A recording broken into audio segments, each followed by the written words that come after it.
Bonjour à tous, meilleurs vœux pour cette nouvelle année. Je suis très heureux de vous retrouver là en 2023.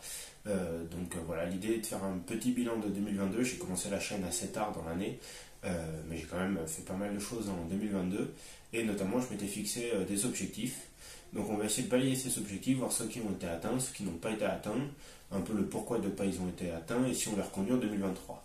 Et on va aussi faire un review de tout ce qui a été pas en 2022. Donc il y a quand même pas mal de choses que vous n'avez pas vues dans la vidéo parce que j'ai commencé assez tard.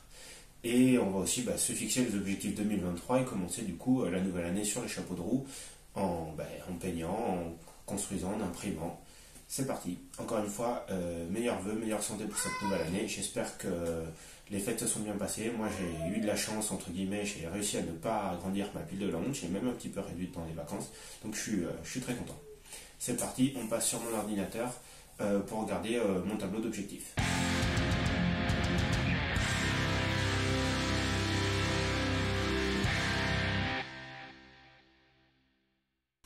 Et voilà, donc là on est devant mon petit tableur de suivi de peinture. J'ai ça à peu près pour la plupart de mes activités, donc un truc relativement simple. Et je me suis fixé des objectifs suivant la méthode SMART afin de pouvoir vraiment les suivre et les atteindre. Donc à chaque fois, j'essaie de définir quelque chose le plus précisément possible. Je regarde si c'est mesurable, je regarde si c'est ambitieux, parce que s'il n'y a pas d'un challenge en général ça passe à l'as. Je regarde si c'est réaliste quand même, parce que il y a l'ambition mais il y a quand même une part de réalisme à tenir, et si c'est défini dans le temps. Et ensuite je me fais mon bilan et je vois si ça va reconduire ou pas. Donc pour 2022 je m'étais fixé 5 objectifs. La première était de réaliser la formation de ma première fille que j'avais pris en décembre 2021, là un peu pour Noël, sachant que c'est une très grosse formation, qu'à l'époque mon emploi du temps était très chaotique, mon fils était encore très jeune, donc c'était vraiment un challenge de la finir. Et je m'étais fixé de peindre 3 heures par semaine et de l'appliquer sur une figurine minimum. Donc j'ai réussi à finir cette formation dans son intégralité, j'ai fini en juin je crois. Donc ça m'a pris quand même un petit peu de temps. J'ai réussi à dédier le temps nécessaire et j'ai peint 3 figurines au total. Donc pour moi c'est atteint, bien sûr c'est toujours perfectible, la formation étant tellement large qu'on peut toujours aller plus loin dans tous les domaines. Mais j'ai quand même pas mal progressé sur les thématiques qui m'intéressaient. Donc pour moi elle ne sera pas reconduite, mais par contre je me ferai des piqûres de rappel assez régulièrement à ce sujet. Ensuite, mon objectif vraiment principal c'était de me peindre une liste de mon armée. Voilà, j'ai décidé en 2021 de repeindre toute mon armée, puisqu'avant je mettais juste 3 couleurs pour que ça passe en tourne et tout, et c'était vraiment très très moche. Donc j'ai commencé un peu en 2021 et vraiment l'année 2022 devait me permettre d'avoir au moins une liste jouable, histoire de dire si j'ai envie de jouer, même si en ce moment je ne joue pas, si j'ai envie de jouer, j'ai une liste prête à être jouée, qu'elle soit petit ou pas, je m'en fiche, mais c'est juste au moins j'ai des figurines qui me font pas honte quand je les sors. Donc c'était mesurable bien sûr parce que il fallait 4500 points. L'ambition était que il y a énormément de volumétrie, surtout en unité de base. Il y avait j'avais choisi du coup une option qui me permettait d'en peindre moins des unités de base quand dans mon armée contre vampire, quand on ne jouait pas de gros vampires, on ne pouvait peindre que 900 points au lieu de 1135, un truc dans le genre. Donc ça fait quand même pas mal de figurines en moins. Donc j'étais parti sur une liste comme ça. Est-ce que c'est réaliste? Oui, puisqu'en soi, si je faisais une unité par mois, ça passe. Et la deadline, donc c'était la fin d'année. J'ai pas atteint cet objectif, je suis à peu près 70%, c'est toujours difficile de mesurer. En gros, j'ai tout le reste, sauf les unités de base où je me suis arrêté à 550 points sur 900. La raison est assez simple, c'est qu'entre temps, j'ai pris l'armée nain du chaos là, du copain du club, qui était entre guillemets un peu prioritaire parce que lui la joue alors que moi je la joue pas vraiment, et surtout j'avais un peu envie de me challenger sur quelque chose, avec une pression, avec une deadline définie, et surtout sur des schémas de couleurs que j'avais jamais vus. Donc mon objectif a un peu été sacrifié pour cette cause. Donc ça c'est vraiment quelque chose que je veux reconduire en 2023 pour finir. Ensuite, je voulais peindre une alternative à cette liste. L'idée était de se dire, j'ai une liste de peintes, je change juste une unité et j'ai une deuxième liste. Est-ce que c'est mesurable? Toujours oui, hein, on peint une unité. Est-ce que c'est ambitieux? Avec le cumul déjà précédent, vu que j'avais aucune idée du temps d'information, ça commence à être un peu ambitieux. Juste de peindre une unité. Et je m'étais donné comme réalisme de peindre une unité à une figurine. En fait, voilà, une figurine unique qu'une unité. Celle-ci, je l'ai faite. J'ai pas un second carrosse noir, j'en avais déjà peint en 2021. Donc pour moi, l'objectif à atteindre ne sera pas reconduit en l'état. Ensuite, je m'étais fixé un autre objectif, c'était de peindre une deuxième unité alternative, donc histoire d'avoir trois listes. Donc bon, bah même topo, on va pas la refaire, tout est pareil. Et là, par contre, je me suis beaucoup plus challengé. Ça m'a peut-être mis d'ailleurs dedans pour mon objectif d'armée. C'est que j'ai peint un 9 horreurs des cryptes, mais en me faisant énormément plaisir sur la peinture, sur les socles. Je me suis beaucoup challengé là-dessus. Vous allez le voir dans les photos quand on rebalayera l'année 2022 de peinture. Donc pour moi, bah voilà, c'est totalement atteint. Donc ça sera pas reconduit en 2023.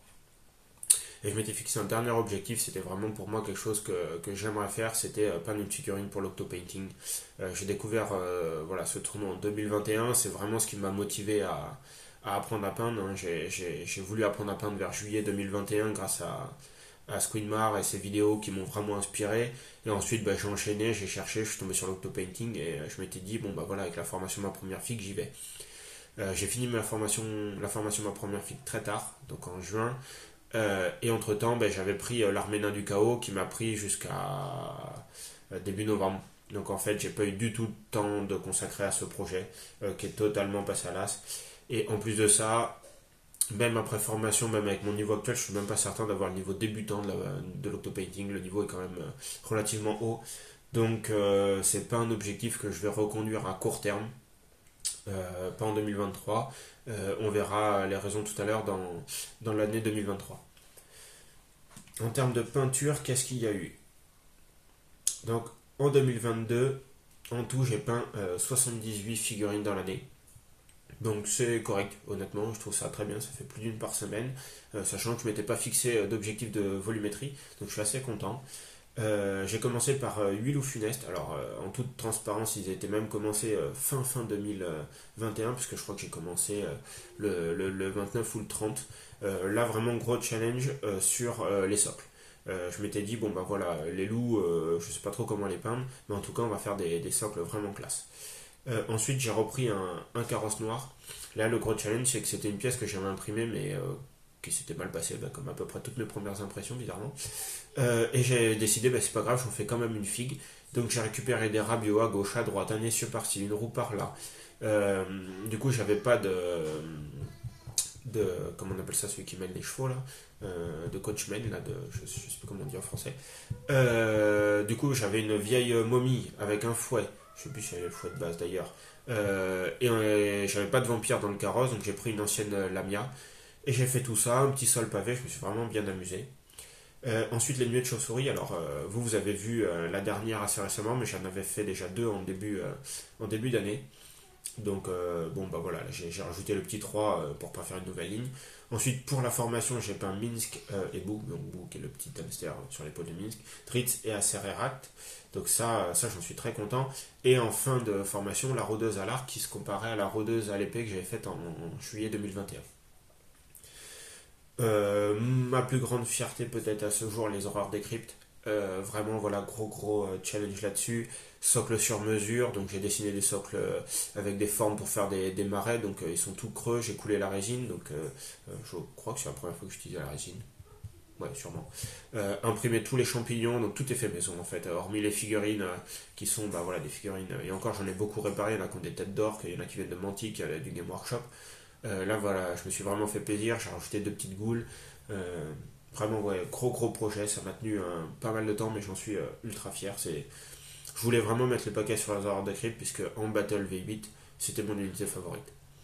Ghoul et horreur de crypte, c'était vraiment mes figurines favorites. Donc, je voulais vraiment leur rendre honneur à ce niveau-là.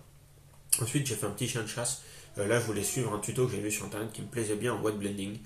Donc, la peinture dans le frais. C'était la première fois que j'en faisais aussi. Ça s'est bien passé, je suis vraiment contente de la figue. Et l'idée, c'est que bah, ma petite rôdeuse à l'arc, elle a son chien de chasse. Ensuite, bah, on arrive sur tous les nains du chaos là, de Marvin, du coup, du gars du club. Donc bah, là, je pourrais pas vous les présenter, mais vous les avez déjà vus dans la vidéo. Donc là, c'est les débuts de la chaîne, même si j'en avais déjà pas une grande partie avant que la chaîne débute. Il y a le taureau et les dedans. Vous avez vu le e-bourse. Donc là, c'est pareil. L'idée, c'était de sortir, voilà, sortir du cadre 9e âge, de revenir sur D&D.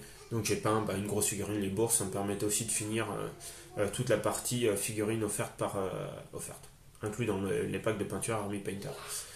Vous avez vu les 10 chauves-souris géantes, donc ça pas grand chose à dire, hormis que je suis assez mitigé sur certains résultats, mais en tout cas, ça reste quand même une belle expérience, hein, ça fait du volume au moins d'un pied de la honte et c'est jouable largement en l'état. Et en fin d'année 2022, j'ai fait la maison là pour la quête de la colline de la Discorde. Vous allez le voir là, arriver en 2023, donc c'est quelque chose que j'ai commencé en 2022. Donc un petit spoil en avance, mais voilà, donc je me suis peint une maison et deux manticores qui sont vraiment voilà, les deux grosses actions là, de fin d'année. J'ai même glissé un tout petit peu sur 2023, mais pour finir une manticore, elle était peinte à 80% au moins. Donc voilà, donc c'est pour ça que la vidéo est un petit peu plus en retard, mais je voulais absolument finir ça, le comptabiliser dans 2022, parce qu'en proportion du temps passé, c'était logique. Donc voilà, je suis assez content d'une année, 78 figurines, ça reste très correct. Maintenant, qu'est-ce qu'on fait en 2023 L'année 2023, je veux vraiment passer à l'échelle supérieure, tant en termes de difficulté qu'en termes de volumétrie, qu'en termes de challenge. Je me suis fixé beaucoup d'objectifs. L'idée, ça va être de voir si c'est atteignable ou pas, et on les balaye très rapidement ensemble. J'ai pris la nouvelle formation Ombre et Lumière là, du coup de apprendre la peinture sur figurine qu'il a fait en partenariat avec Girio de Studio de la Vida. J'ai commandé la figurine cette semaine au moment où je vous parle, donc tout début janvier. J'espère la recevoir, et vous la verrez forcément sur la chaîne au niveau de l'avancement. Alors je ne filmerai pas toutes les techniques de la formation bien sûr, hein, par respect pour leur travail, mais l'idée est de surtout voir comment j'aborde le sujet d'une formation pour aller jusqu'au bout. J'ai vu dans la première promotion, honnêtement je ne sais pas combien, mais on n'est pas énormément à avoir été jusqu'au bout. Dans la formation que moi j'ai eue en peinture, parce que c'est énormément de temps, énormément de challengeant, et au final, au début on est motivé, en plus on a payé, donc on se met une contrainte, et puis plus on marche dans le temps, moins on s'y tient. Donc là on parlera plutôt petite astuce, plutôt tips pour garder sa motivation au top. Donc voilà, donc là l'idée c'est de l'appliquer que sur la figue de la formation, qui va être très challengeante, hein. C'est une figurine de Carn de TGCM. Donc vous la verrez, on fera le petit unboxing, puis on commencera la série de vidéos là-dessus assez prochainement, j'espère. L'idée, c'est de la finir en juin. J'ai fini la première formation en juin, on finit celle-ci en juin, et on booste un peu, on essaie de peindre 5 heures par semaine sur cette figurine, enfin pas que sur ça, sur tout, mais notamment sur la figurine. Ensuite, on reprend l'objectif que j'ai reconduit de finir mon armée, donc il me manque des unités de base. Et on a mis tout dans un gros package, on va peindre 30 squelettes, 25 boules. Ça fait 55 figurines, c'est assez lourd, mais, il y a un mais. J'ai déjà une partie des squelettes que j'avais commencé à reprendre en 2021. Honnêtement, je sais pas combien, je sais pas où ils en sont.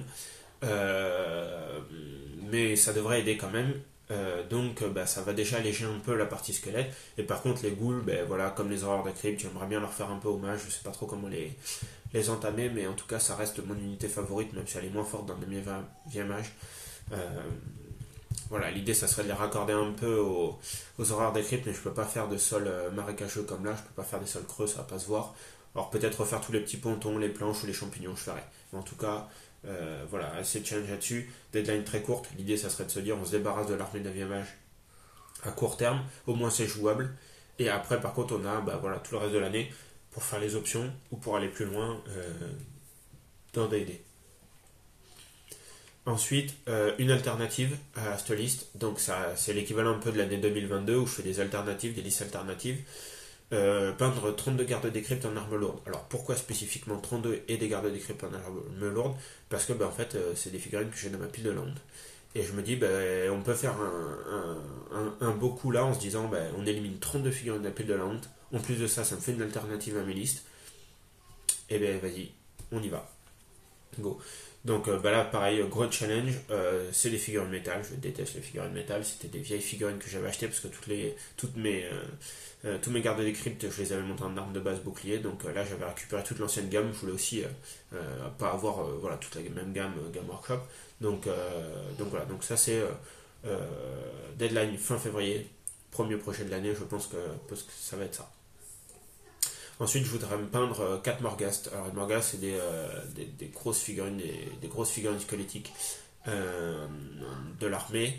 J'en ai déjà 2 de quasi prêtes. En gros, moi, j'ai fait des lords squelettes. J'ai trouvé un modèle 3D là qui était vraiment top.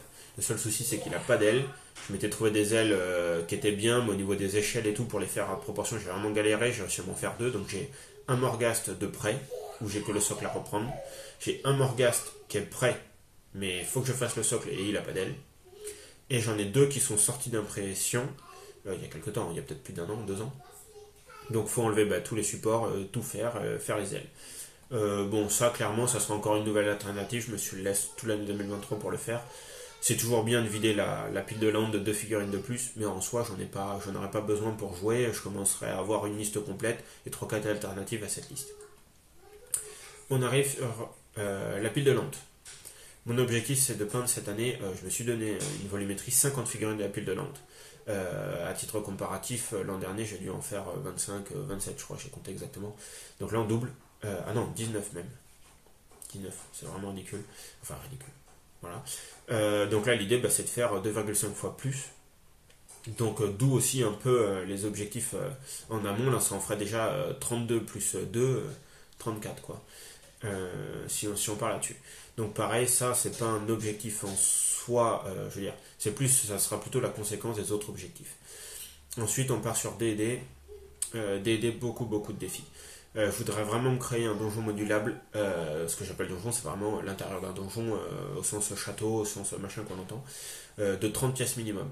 Ça paraît pas énorme, mais les temps d'impression sont extrêmement longs. Si on rajoute les temps de peinture, monter tous les aimants, faire les socles pour que. Là, l'idée c'est de faire tout en aimant rond et que les aimants soient libres pour qu'il n'y ait pas de polarité à gérer, comme mon donjon que moi je m'étais fait moi-même. C'était chiant. Il fallait gérer les nord et les sud des aimants, c'était chiant. Donc là, j'ai tout le matériel. Maintenant, faut commencer. Faut commencer. Ça sera vraiment un des gros challenges de 2023 parce que c'est quelque chose que je veux faire depuis très très longtemps. Dans la même thématique, je voudrais créer du coup la même chose, mais du coup en forme un peu plus grotte. On va dire roche naturelle, fond un peu terreux, ce genre de choses. Donc là, on est vraiment sur de la pierre taillée, là on est sur de la grotte. Donc 20 pièces de plus. Ça me fera un premier donjon de 50 pièces. Alors pourquoi j'ai pris 50, c'est qu'actuellement ce que j'appelle, on va dire, mon terrain modulable, donc celui que vous pourrez aller voir là dans une des vidéos que j'ai faite qui sortira, c'est 50 pièces. Je m'étais fait 50 pièces avec, c'était très axé extérieur avec des chemins pavés, et après sinon vraiment nature, arbres et lacs. Donc j'avais déjà 50 pièces, si j'en fais 50 de plus, je double ma capacité de donjon voilà, modulable, et je serai vraiment très content avec ça. Honnêtement, intérieurement, je pense en faire beaucoup plus. Mais bon, faut rester quand même un peu réaliste au vu de la volumétrie des autres challenges. Je préférerais finalement devoir démonter des pièces et remonter des pièces et en faire moins et faire tout le reste. Ensuite, on arrive sur une grosse série de vidéos. Vous allez voir, la première du coup, c'est celle que j'ai commencé fin d'année 2022, sur laquelle j'ai peint la maison Les Deux Manticores. Je voudrais qu'on fasse ensemble toute la campagne qui s'appelle le Dragon du Pic de la Flèche de Givre. C'est une petite boîte de starter de départ de D&D. Dedans, il y a le manuel, il y a tout qui est fourni. Et l'idée, c'est de profiter de ce manuel, de prendre les quêtes dans l'ordre. Donc il y a 3 quêtes initiales. Donc la première, c'est celle que j'ai déjà préparée. On va faire ces 3 quêtes ensemble. Et ensuite, on va enchaîner. Il y a 6 quêtes ultérieures. Et la quête finale. Donc on arrive sur un total de 10 quêtes, qui est très conséquent. Et en fait, avec ces 10 quêtes, j'espère vraiment, c'est là où je vous dis que j'espère avoir un donjon beaucoup plus conséquent si j'arrive à le faire. J'espère vraiment dire, en fait, une fois qu'on a fait ce starter set, je pourrais même attaquer des gros livres de campagne, puisque j'aurai tellement de sujets préparés, j'aurai beaucoup de pièces modulables. Donc niveau donjon, après, ça sera que des petits ajouts ponctuels avec vraiment des choses vraiment très spécifiques, genre une fontaine, genre une torche, genre un hôtel sacrificiel. L'idée, c'est vraiment de faire du volume, de faire vraiment quelque chose qui permet de construire des donjons. Et ensuite, une fois qu'on aura, pareil, 30, 40, 50 pièces de base, on pourra aller plus précisément dans les pièces, des pièces plus précises, des pièces plus fines, plus détaillées, et tout ça intégré dans un donjon complet. Je pense que ça sera pas mal. La démarche me plaît bien. Cette année volumétrie, et petit à petit après, on complétera vraiment sur des pièces beaucoup plus poussées, avec des torches, avec des OSL, ce genre de choses, des rivières souterraines, ce genre de choses. J'espère aussi que ça va me créer une base de monstres assez conséquente. Là on voit déjà, première mission, je suis déjà ultra content, une maison de 2 monstres qui sortent du lot. Alors ouais, c'est un peu du spoil pour les vidéos, mais j'espère qu'elles vous plairont quand même, parce que moi je me suis vraiment éclaté à les faire. Et donc bah là, tout ça, je me suis fixé fin 2023, sauf pour les quêtes de base. Quêtes de base, j'aimerais vraiment les faire en septembre. Alors pourquoi septembre? Mon idée est de finir la partie mon armée et la formation en juin. Ensuite, juillet, août, faire les 2 quêtes qui me manquent, finir la dernière éventuellement. Donc septembre, on a fini les quêtes de base. Et ensuite, il me reste 3 mois pour faire tout ça. Bon, clairement, va falloir se booster. Mais le plus gros sera fait, puisque dans les 2 quêtes qui me restent, en théorie, il y aura les donjons inclus. Donc c'est-à-dire qu'après, ça sera beaucoup beaucoup de monstres ou de la petite pièce à ajouter par-ci par-là. Euh, donc, on a déjà parlé de la formation en lumière. Pourquoi je... Ah, je l'ai 2 fois. Ok. Euh, bon, mais celle-ci va dégager. Je n'avais pas vu que je l'avais fait 2 fois. Bon, c'est pas ça que je voulais faire. Euh, voilà. Ensuite, sous-objectif, vraiment un truc un peu bateau, mais ça fait 1 an que je dois le faire, donc si je me le mets pas en objectif, je le ferai probablement jamais. J'avais récupéré d'un membre du club un compresseur, un aéro à aspiration, et un ancien joueur du club là, que j'avais revu m'avait filé son premier aéro à gravité.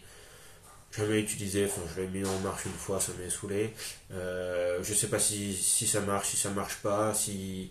En tout cas, l'aéro c'est quelque chose que je veux commencer. J'ai un panier sur Amazon prêt pour passer commande avec le compresseur, un premier aéro et de quoi se coucher, parce que mon objectif, voilà, ça serait de commencer par ce qui est simple. Mais avant d'investir bêtement, entre guillemets, je voudrais déjà voir ce que fait le matériel que j'ai. Est-ce que vraiment j'ai besoin d'investir ou pas à court terme? Et si oui, go. Donc délai un peu court parce que là, il faut que je m'en débarrasse. C'est se bloquer une demi-journée à faire des tests. Mais voilà, faut le faire. Du coup, qui découle de ça? Ne plus acheter de bombes de sous-couche. Ma bombe de sous-couche noire est quasiment vide. Je sais même pas si je vais pouvoir faire les 32 gardes des cryptes, honnêtement. Peut-être encore un tout petit peu. Mais ensuite, il me reste une blanche, je crois, et une couleur sable. En tout cas, ça sera les dernières bombes que j'achète. Maintenant, ça sera full aéro. Euh, donc, il faut s'équiper en aéro et commencer. Donc voilà vraiment pour les objectifs que je me suis fixé cette année. C'est très volumineux. J'espère en fait partir du principe que je réussirai à plus peindre encore, à plus me structurer, à aller de plus en plus vite pour le faire. Ensuite, je me suis fixé des options. C'est des choses que j'aimerais faire, mais que bon, là, déjà, je vais déjà avoir du mal à atteindre les objectifs du dessus. Donc, on va pas non plus se challenger de trop. Ce sera peut-être des choses qui seront reconduites l'année prochaine. Sur la pile de Londres, j'aimerais en fait assembler la totalité des figues. Donc, de ne plus avoir de grappe, de ne plus avoir de support. Dire voilà, les figurines sont prêtes, parce qu'en général c'est un peu ce qui me démotive, et me dire je me bloque un gros week-end parce qu'en fait j'en ai plus tant que ça à préparer, et au moins le jour où j'ai envie, je prends la figurine, elle est prête à peindre. Donc dans la même thématique, je voudrais décaper l'ensemble des figurines que j'ai achetées d'occasion. C'est pareil, à force j'en ai plus tant que ça, notamment là il y avait les 32 gardes des cryptes, mais si cela passe, le reste il doit rester peut-être une vingtaine de figurines. Donc voilà, toujours dans la même thématique, hein. Le jour où j'ai une envie de peindre, s'il faut commencer par des capes et machin bidule, en fait ça, en général ça ferait le projet. Et dernière option toujours dans la même thématique, c'est préparer socle. Même si ça c'est beaucoup moins important, surtout que j'en ai un peu partout, même si je commence à avoir vidé pas mal de tiroirs. Voilà, dans la même thématique, une figurine, si je veux la faire, faut qu'il y ait son socle. En gros, je voudrais que ça soit prêt à peindre, que le socle soit fait, que tout soit fait. Le seul problème des socles, c'est que j'ai beaucoup de figurines où je veux faire des projets spéciaux et je peux pas préparer le socle en amont. Par exemple, des projets hauts, des figurines immergées, tout ce genre de choses où il y a des choses que je sais pas encore faire, je voudrais faire des cascades. Tout ça, je sais pas faire, mais c'est au moins avoir le support soclé. Elle sera peut-être juste collée à la pâte à fixe dessus, mais après on construira le socle. Ça, c'est quelque chose que j'aime bien faire, donc ça me gêne pas. Et à la fin, tout se coucher. Au moins les figurines, dire voilà, la figurine est prête à être peinte. Le jour où j'ai besoin, je la prends, je la sors de l'étagère, boum, peinture. Ça, encore une fois, ça dépendra des projets spéciaux et tout ça, mais ça serait pour moi aussi une des façons de m'entraîner à l'aéro. Une des options aussi, ça serait de commencer les couches de base à l'aéro sur les goules par exemple, parce que je commence par un bicolore au niveau de la couche de base, ça serait bien, ça me permettrait d'aller plus vite, d'enchaîner, potentiellement de gagner du temps et d'espérer peut-être même en faire 40. Mais clairement, je me bloquerai pas les 25 goules si c'est juste une histoire de pinceau ou d'aéro, donc je me le mets en option. Euh, voilà, quelque chose que ça fait très longtemps que j'essaye de tester, corriger un peu. Je voudrais tester la gamme Valero ou Prince Auguste, malheureusement j'arrive pas à trouver ça en pot unitaire et je voudrais pas acheter une gamme complète, j'ai déjà des dizaines, si ce n'est plus, de pots de peinture. L'idée ce serait d'en acheter un ou deux juste pour tester parce que tout le monde vante la gamme Valero ou Prince Auguste, donc c'est vraiment quelque chose que je voudrais faire et je veux pas acheter des kits complets. J'ai trouvé, là au moment où je tourne la vidéo, du coup, il y a 2 ou 3 jours, une boutique qui le fait à Bordeaux. Je suis hyper content, donc là j'ai qu'une hâte, c'est d'y aller. Donc je pense que samedi prochain, on est parti.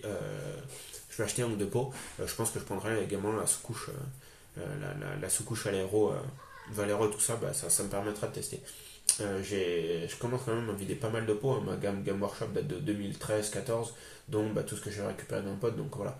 Donc là, euh, avec mon rythme de peinture, ça vide quand même quelques pots, donc l'idée ce serait petit à petit, si la gamme me plaît, de basculer sur du Valero par exemple. Et là, quelque chose qui sera peut-être les conséquences, on va dire, de l'année, si l'année est bonne, je voudrais peindre 100 figurines dans l'année. 78 c'était déjà très bien en 2022, on se challenge plus. C'est pour ça qu'il y a un peu de volumétrie avant. L'idée est vraiment de se se former à peindre plus vite. Je suis un peintre qui est très lent. J'aime bien peindre lentement, j'ai pas de problème de cadence ni rien, mais se challenger sur la cadence me permettrait peut-être d'envisager plus de projets, de vous montrer plus de choses. Donc peindre 100 figurines à l'année, ça me plairait bien. C'est un chiffre qui est rond, c'est un chiffre qui est bien. Donc on est parti là-dessus. Et en tout dernier, pourquoi pas aller monter jusqu'à 122, puisqu'on n'a peint entre guillemets 78 figurines en 2022. Mais avec 122, on en ferait 200 en 2 ans. Ça serait l'année royale. Voilà, donc une année très ambitieuse. Je vais tout faire pour la tenir. J'espère que vous serez là avec moi aussi pour peindre, parce que moi je suis un peu tout seul dans mon coin. Sur Bordeaux, j'arrive pas à trouver beaucoup de peintres, donc c'est un peu pour ça aussi que je me suis lancé sur YouTube. Avant, j'avais des gens avec qui je peignais tous les vendredis soirs, mais ça n'existe plus, ils ont déménagé. Et tous mes autres membres du club, c'est vraiment des gamers pour le jeu et pas forcément pour la peinture. Donc l'idée, voilà, j'espère qu'on sera ensemble sur cette année, que petit à petit j'arriverai à continuer à faire cette chaîne, d'avoir vos retours, c'est très utile. Là, j'ai vraiment des retours très constructifs sur comment améliorer l'intégration des figurines dans mon armée, comment améliorer la cohérence au niveau des constructions des socles, comment repositionner certains éléments qui masquent finalement la figurine et c'est dommage. Voilà, l'idée c'est vraiment de profiter de l'expérience de chacun. Moi comme ça j'ai des retours enfin sur ce que je fais. C'est très important pour moi pour progresser.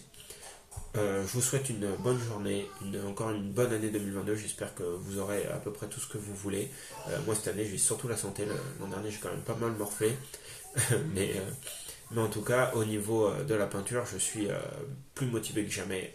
L'année 2022 était une très bonne année en peinture. Et l'année 2023 je ne doute pas sera encore meilleure grâce à cette chaîne qui me remotive encore plus.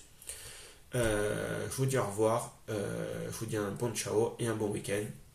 Ciao.